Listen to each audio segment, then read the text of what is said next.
विश्व आदिवासी अधिकार दिवस रे पारंपरिक नृत्य प्रदर्शन गंजाम जिला सोरडा ब्लॉक लाठीपड़ा पंचायतर सागिड़ी गाँव में विश्व आदिवासी अधिकार दिवस पालित होईछि। 30 रु ऊर्ध्व गाँवर शताधिक आदिवासी एकत्रित होई सेमानक अधिकार संपर्क में आलोचना करथिले।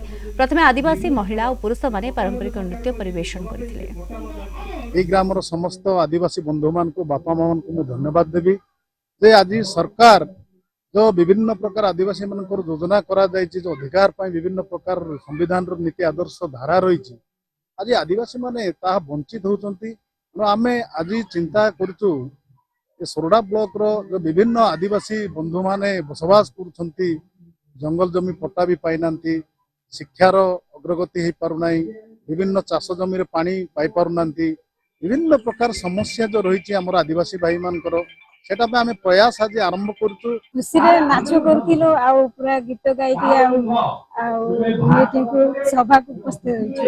आदिवासी अधिकार दिवस पालन करूछु।